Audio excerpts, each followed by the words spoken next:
Okay, I've had some questions about different types of numbers, basically in our number system. Y'all may be coming across some questions that have these terms in them. Okay, if you guys are working on any of the P section homework, those are prerequisite skills that they assume that you guys know coming into this college algebra course. Those are optional assignments, but they are beneficial, especially if some of this is something that you're not real familiar with. Okay. So to start off with, I'm going to kind of show you this little graphic about our number system in general, okay?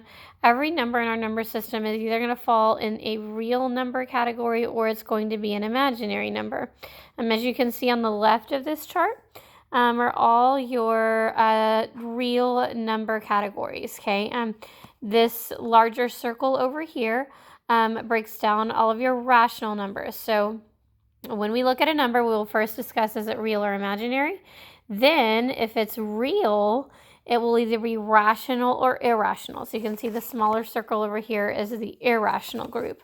So if you determine that it's real, then you will go, okay, is it rational or is it irrational? And discussing about this rational circle over here, breaking it down into some smaller subcategories, okay? The middle of the circle is the most specific category, that being your natural numbers. Those are what we call our counting numbers. So if I told you to count for me, you would go, okay, 1, 2, 3, 4. So that would be an example. Any of those would be natural numbers, okay? Expanding out a little bit more to your whole numbers, that of course includes your 1, your 2, your 3, and so on, but it picks up the 0, okay? So you can see that 0 there. Expanding a little more to your integers, you then see the negative numbers getting picked up. And outside to your rationals, you see the fraction 1/2, you see the decimal 0.5, you see the decimal 9.1, and the fraction 3/4 are just a few examples of rational numbers, okay?